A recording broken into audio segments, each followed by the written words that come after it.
নমস্কার। আপনি কমেন্টে জিজ্ঞেস করেছেন যে আপনার দীর্ঘদিন ধরে ইউরিন ইনফেকশন হয়, এর জন্য কি আপনি বদ্ধাকান আসন করবেন না তিতলি আসন করবেন?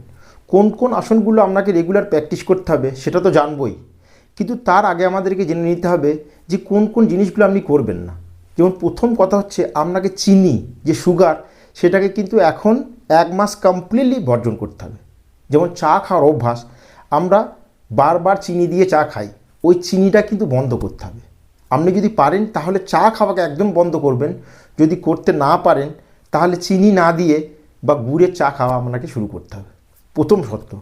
দ্বিতীয় শর্ত হচ্ছে আপনাকে রোজ সকালে যে গোখরুর জল পাওয়া যায়, আপনাকে কী করতে হবে, রাত্রে 1 গ্লাস জল নিতে হবে, সেখানে 5টা থেকে 7টা গোখরু আপনি আয়ুর্বেদ স্টোরে পেয়ে যাবেন, যেটাকে গোখরুদাদি বলা হয় সংস্কৃতের ভাষায়, বা বাংলাতে আপনি বলবেন যে আপনাকে গোখরু চাই। গোখরু পাওয়া যায় পতঞ্জলি, বৈদ্যনাথ, ডাবর, যে কোনো আয়ুর্বেদিক স্টোর থেকে আপনি গোখরু নিয়ে নেবেন। রাত্রে 1 গ্লাস জলে 5টা থেকে 7টা গোখরু দিয়ে দেবেন, সকালে সেই জলটাকে ছেঁকে এমটি স্টোমাকে আপনি পান করবেন। 1 মাস আপনি 3 থেকে 4 দিনের মধ্যেই রেজাল্ট পেয়ে যাবেন, কিন্তু আপনি কিন্তু এটা 1 মাস ধরে করবেন, সকালে এমটি স্টোমাকে গোখরুর জল। বোঝা গেছে? না হলে আমি ছবিতে দেখাচ্ছি, গোখরুটা আপনি চিনে নেবেন। হলো। দ্বিতীয় কথা হচ্ছে আপনাকে 1 মাস কিন্তু দুধ খাওয়া বন্ধ করতে হবে। দুধ, পনির, এই দুটো জিনিস কিন্তু কমপ্লিটলি 1 মাস আপনাকে ত্যাগ করতে হবে। আর এখন যে দেখব কোন কোন যোগাসনগুলো আপনি করবেন, সকালে 30 মিনিট এবং বিকালে 30 মিনিট এমটি স্টোমাকে আপনাকে রেগুলার এই যোগাসনগুলো প্র্যাকটিস করতে হবে। তো প্রথম শুরু করি বদ্ধাকোনাসন। বদ্ধাকোনাসন আর তিতলি আসন, যে বাটারফ্লাই পোজ, এটা আলাদা আলাদা। বদ্ধাকোনাসন মানে হচ্ছে দুটো পাকে এইভাবে একত্রিত করতে হবে, ফুট দুটোকে এক জায়গায় করে আপনাকে ফিঙ্গারগুলোকে ইন্টারলক করতে হবে, দিয়ে পাটাকে ধরে এইভাবে বসতে হবে। এর কমপ্লিট পোজ হচ্ছে ফুট দুটোকে পেলভিক ফ্লোরের দিকে, মানে আপনার যে জননেন্দ্রির দিকে নিয়ে আসতে হবে, মানে এইভাবে, এবং পাটাকে শক্ত করে ধরে মেরুদণ্ডকে স্ট্রেট রেখে এইভাবে সিধা করে এইভাবে বসতে হবে। বোঝা গেছে? এবং এই অবস্থায় ধীরে ধীরে শ্বাস নিতে হবে এবং ধীরে ধীরে শ্বাসকে ত্যাগ করতে হবে। শ্বাসটা নিতে হবে কেমন?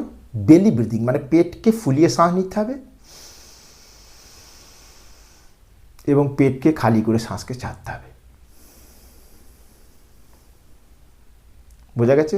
আপনাকে এই অবস্থায় 2 থেকে 5 মিনিট বসতে হবে। এটা হলো বদ্ধাকোনাসন। কিন্তু বদ্ধাকোনাসন শুরুর দিকেই কমপ্লিট পোজে আসা সম্ভব নয়, কারণ শুরুর দিকে আপনার এই যে হাঁটু, এটা গ্রাউন্ডে স্পর্শ হবে না, এটা উঠে থাকবে, উঠে থাকুক। এবং এই যে ফুট, মানে যে পা দুটো আপনার পেলভিক ফ্লোরের দিকে আসবে না, মানে কমপ্লিটলি ক্লোজে আসবে না, এটা দূরে থাকবে। এতে ঘাবড়ানোর কোনো ব্যাপার নয়। রেগুলার যদি আপনি সকাল বিকাল 5 মিনিট 10 মিনিট করে প্র্যাকটিস করেন আসনগুলো, তো এক না একদিন আপনার এই হিপ জয়েন্ট ফ্লেক্সিবল হতে থাকবে। বোঝা গেছে? শুরুর দিকে যদি আপনার এই অবস্থায় অসুবিধা হয়, আপনি এখানে তাকিয়া, মানে পিলো দিয়ে দেবেন, দুদিকে দুটো পিলো দিলেন, এই অবস্থায় হোল্ড করলেন। হলো। 1 দিন 2 দিন 3 দিন 15 দিন অভ্যাস করার পর পিলো দুটোকে আপনি হাঁটিয়ে দেবেন, এবং ধীরে ধীরে আপনার হিপ জয়েন্ট ওপেন হতে থাকবে এবং এই যে হাঁটু, এটা ধীরে ধীরে গ্রাউন্ডে যেতে থাকবে। এবার যখন হাঁটু ধীরে ধীরে গ্রাউন্ডে যেতে থাকবে, তখন আপনার যে অ্যাঙ্কেল জয়েন্ট, এটাও রিল্যাক্স এবং ফ্লেক্সিবল হবে, তো এটাও ধীরে ধীরে কাছে আসতে থাকবে। বোঝা গেছে? যেদিন আপনার পা কাছে এবং ঘুটনা গ্রাউন্ডে স্পর্শ করবে, সেদিন আপনি স্ট্রেটভাবে বসবেন, আপনার যে ইউরিনের সমস্যা সেটাও আপনার ক্লিয়ার হতে শুরু করবে। আর গোখরুর জলটা আপনি নিতে থাকবেন, রেগুলার সকাল বিকাল বদ্ধাকোনাসনকে প্র্যাকটিস করবেন। এটা হলো বদ্ধাকোনাসন। এরপরে আপনাকে করতে হবে তিতলি আসন। দুটো কিন্তু আলাদা, বদ্ধাকোনাসন আর তিতলি আসন দুটো আলাদা আলাদা। এখন তিতলি আসন করার জন্য আপনাকে কী করতে হবে, এটাকে ফ্ল্যাপ করতে হবে, মানে শ্বাস নিয়ে উপর, শ্বাস ছেড়ে নিচে।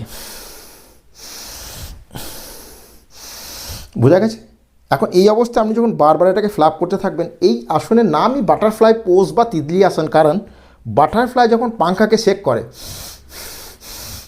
তখন এই আসনটার আকৃতি বাটারফ্লাইয়ের মতো, মানে প্রজাপতির মতো। সেই জন্যই আসনের নাম বাংলাতে প্রজাপতি, সংস্কৃতিতে তিতলি এবং ইংরেজিতে বাটারফ্লাই। এর নামকরণ এই কারণেই যে দেখতে বাটারফ্লাইয়ের মতো, তাই। বোঝা গেছে? কিন্তু আমরা ভুল কী করে থাকি, আমরা বাটারফ্লাই পোজকে এইভাবে করি। এখন এইভাবে করতে থাকলে আপনার ইউরিন সংক্রান্ত কোনো বিমারি কোনো দিনই ঠিক হবে না, কারণ এইভাবে যদি আপনি করতে থাকেন, তাহলে আপনার হিপ জয়েন্ট ফ্লেক্সিবল হবে। আপনার অ্যাঙ্কেল জয়েন্ট ফ্লেক্সিবল হতে থাকবে এইভাবে করতে থাকলে। কিন্তু আমরা যদি পেলভিক প্রোল বা মানে ইউরিন সংক্রান্ত কোনো বিমারি থাকে তাহলে আপনাকে ফুললি এইভাবে করতে হবে।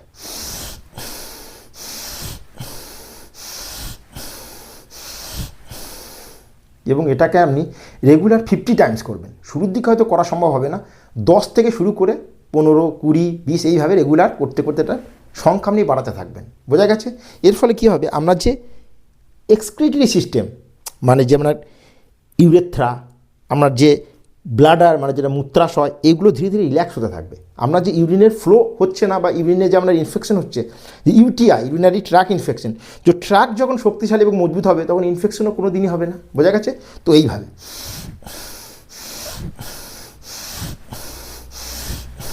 রেগুলার এটা করে শুধু হিপটা ফ্লেক্সিবল হবে। বোঝা গেছে? এরপরে আপনাকে দুটো আসন আরও করতে হবে, একটা হচ্ছে পশ্চিম উত্তানাসন, একটা হচ্ছে ব্রিজ পোজ বা সেতু বন্ধাসন।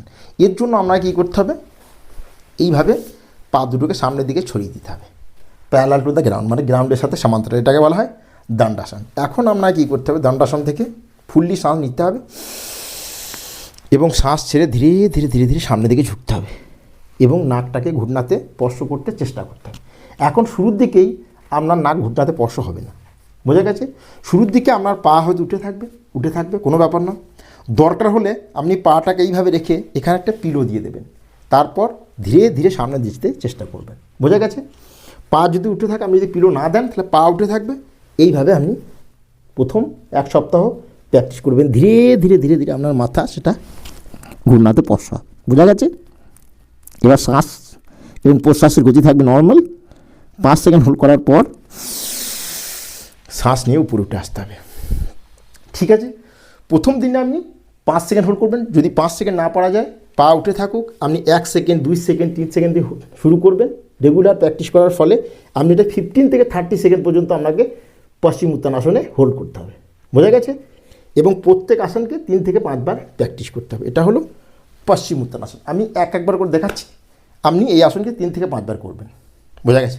প্রথম কথা হচ্ছে, আপনার মাথা যদি পুরো না যায়, যদি নাক ঘুটনাতে স্পর্শ না করে, তাহলে চিন্তার কোনো ব্যাপার নয়। আমি আগেও বলেছি, কোনো আসনই কঠিন নয় যদি আপনি এটাকে রেগুলার প্র্যাকটিস করেন। ঠিক আছে? তো বেসিক দিয়ে শুরু করবেন, যতটা যাওয়া সম্ভব। যদি এই অবস্থায় আসতে পারেন বা এই অবস্থায় না হলে এই অবস্থায় আসবেন, হাত হয়তো আপনার পায়ে স্পর্শ করবে না, এখানে হোল্ড করবেন, এইভাবে নিচে যাবেন, ধীরে ধীরে হাত আগে যেতে থাকবে এবং আপনার নাকও ঘূর্ণাতে স্পর্শ হতে থাকবে। এটা রেগুলার কনসিস্টেন্সির সাথে করার ফলেই কিন্তু হবে, একদিনের ব্যাপার এটা নয়। আপনি যেমন দীর্ঘদিন ধরে ইউটিআই ভুগছেন, তো সেটাকে রেগুলার প্র্যাকটিসের ফলে এই সমস্যা সম্পূর্ণ নির্মূল হবে, কিন্তু করতে হবে। এরপরে আপনাকে করতে হবে ব্রিজ পোজ।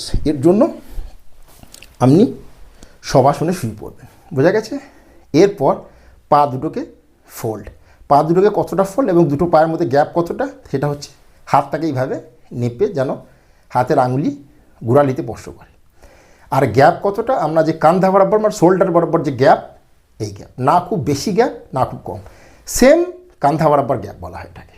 এরপর হাতকে সাইডে রেখে শ্বাস নিয়ে ধীরে ধীরে ধীরে ধীরে উপরে এইভাবে উঠতে থাকতে হবে। এটাকে বলা হয় ব্রিজ পোজ বা সেতু বন্ধাসন। এবং এখানে ধীরে ধীরে শ্বাস নিতে হবে। শ্বাস নেওয়ার নিয়মটা কেমন, পেটকে ফুলিয়ে শ্বাস নিতে হবে এবং পেটকে খালি করে শ্বাসকে ছাড়তে হবে। এখানে 50 to 30 সেকেন্ড হোল্ড করতে হবে এবং এই আসনকেও 3 থেকে 5 বার রেগুলার, সকাল এবং বিকাল। আপনাকে প্রত্যহ সেতু বন্ধাসন এবং আপনার পশ্চিম উত্তানাসন, বদ্ধাকনাসন এবং তিতলি আসন, এই 4 আসনকে আপনার রেগুলার প্র্যাকটিস করতে হবে এবং গোখরুর যে জল সেটা খালি পেটে পান করতে হবে। আপনার যে ইউরিন সংক্রান্ত সমস্ত সমস্যা কমপ্লিটলি কিওর হবে যদি আপনি এটাকে শিডিউল মেলে রেগুলার অভ্যাস করেন। পেট ফুলিয়ে শ্বাস নিয়ে শ্বাসকে খালি করে নিচে এবং পাকে সিধা করে শবাসনে 3 থেকে 5 সেকেন্ড রিল্যাক্স করবেন। ধীরে ধীরে শ্বাস নেবেন, ধীরে ধীরে শ্বাস ছাড়বেন। শ্বাস নিয়ে উপর এবং শ্বাস ছেড়ে নিচে। তো বোঝা গেছে, রেগুলার সকাল বিকাল প্র্যাকটিস করতে হবে, তবেই আপনার যে সমস্যা সেটা কমপ্লিটলি কিওর হবে। যদি কমপ্লিটলি মানে একদম সমূলে নির্মূল করতে হয় রোগকে, তাহলে কিন্তু রেগুলার আপনাকে অভ্যাস করতে হবে। তাহলে আজকে এইটুকুই। Thank you, take care, goodbye এবং স্টে হেলদি। নমস্কার।